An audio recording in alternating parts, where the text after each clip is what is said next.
PM Modi को मिले छत्तीसगढ़ में एक और योगी, सनातन धर्म के उपासक और हिंदूवादी नेता, जिन्होंने हिंदू धर्म में करवाई 15,000 लोगों की घर वापसी।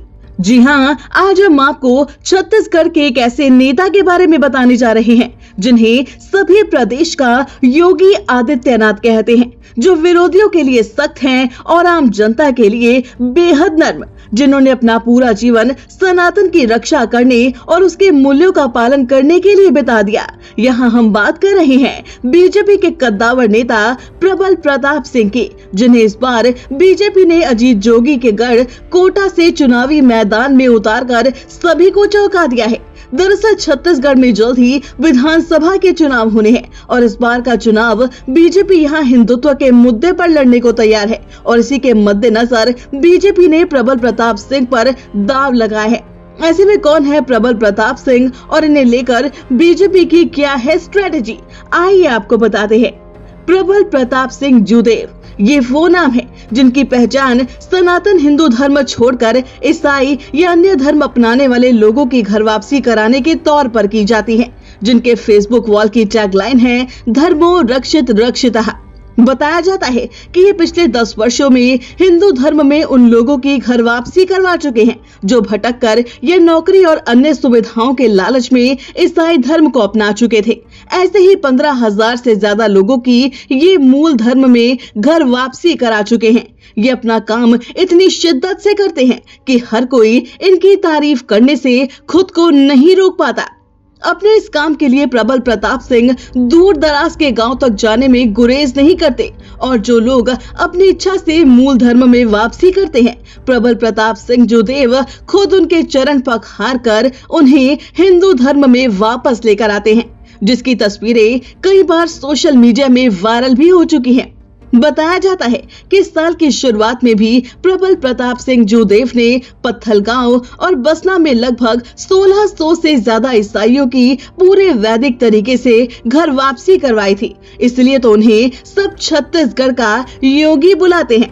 असल में सनातन के प्रति ये निष्ठा उनकी पारिवारिक विरासत है।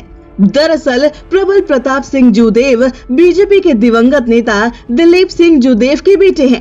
बीजेपी की सरकार में मंत्री रहे दिलीप सिंह जूदेव भी इसी तरह चरण पखार कर जनजातीय समाज के उन लोगों की मूल धर्म में वापसी करवाते थे जो ईसाई मिशनरियों के झांसे में आकर धर्म परिवर्तन कर चुके थे। आपको बता दें कि दिलीप सिंह जूदेव का अगस्त 2013 में निधन हो गया था। उसके बाद से इस सिलसिले को उनके बेटे प्रबल प्रताप सिंह जूदेव आगे बढ़ा रहे हैं।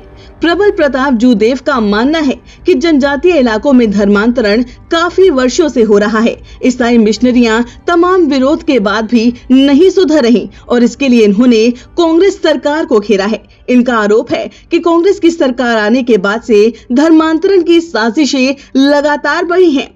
छत्तीसगढ़, झारखंड और उड़ीसा जैसे राज्यों में हिंदुओं के धर्मांतरण में तेजी आई है। प्रबल प्रताप सिंह के साथ साथ भाजपा के कई नेता भी कांग्रेस के राज में धर्मांतरण के मामलों में तेजी का आरोप लगा चुके हैं। बीजेपी का आरोप है कि अजीत जोगी की सरकार में बड़े पैमाने पर हिंदुओं को ईसाई बनाया गया था। यहाँ आपको बता दें कि अजीत जोगी भले ही नाम से हिंदू लगते हो, लेकिन वह ईसाई धर्म के समर्थक थे और इसीलिए ही बीजेपी ने घर वापसी के हीरो प्रबल प्रताप सिंह को अजीत जोगी के गढ़ बिलासपुर के कोटा से चुनावी मैदान में उतार दिया है। बताया जा रहा है कि इस फैसले को बीजेपी के साथ साथ आरएसएस का भी साथ मिला है। सूत्रों की माने तो आरएसएस की सिफारिश पर ही उन्हें प्रत्याशी बनाया गया है और इसके पीछे प्रबल की घर वापसी अभियान में बड़ी सक्रियता है, क्योंकि कोटा में मिशनरी वोटर काफी संख्या में मौजूद है। वहीं इसके पीछे एक कारण ये भी बताया जा रहा है कि प्रबल प्रताप सिंह के पिता दिलीप सिंह जूदेव बिलासपुर से ही सांसद रहे थे। उन्होंने रेणु जोगी को हराया था। माना जा रहा है कि इसका फायदा भी यहाँ बीजेपी को मिल सकता है।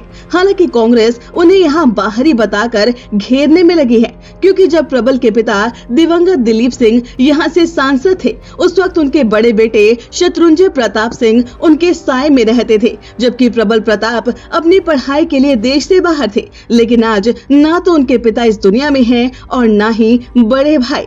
अपने पिता की विरासत को समेटे प्रबल कोटा सीट से एक प्रबल दावेदारी पेश कर रहे हैं और भूपेश बघेल सरकार को ललकारते हुए दो टूक जवाब देते हुए कह रहे हैं कि मैं कोटा का बेटा हूं, मेरे पिता यहां से सांसद थे, लेकिन कांग्रेस के राज में कोटा में विकास ना के बराबर हुआ, मगर इस बार कोटा के अभेद किले को फतेह करना होगा और हम ये करके रहेंगे।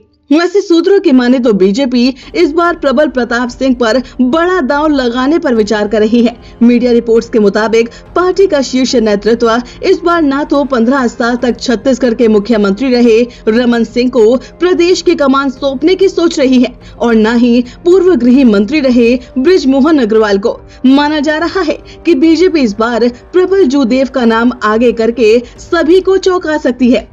खैर, प्रबल प्रताप सिंह जूदेव को लेकर बीजेपी की क्या स्ट्रेटेजी है, ये तो आने वाले दिनों में साफ हो ही जाएगा। लेकिन छत्तीसगढ़ के इस योगी के बारे में जानकर आपको कैसा लगा, हमें अपनी राय कमेंट करके जरूर बताइए। और अगर आपको हमारी रिपोर्ट अच्छी लगी हो तो हमारे इस वीडियो को लाइक करना बिल्कुल ना भूलिए।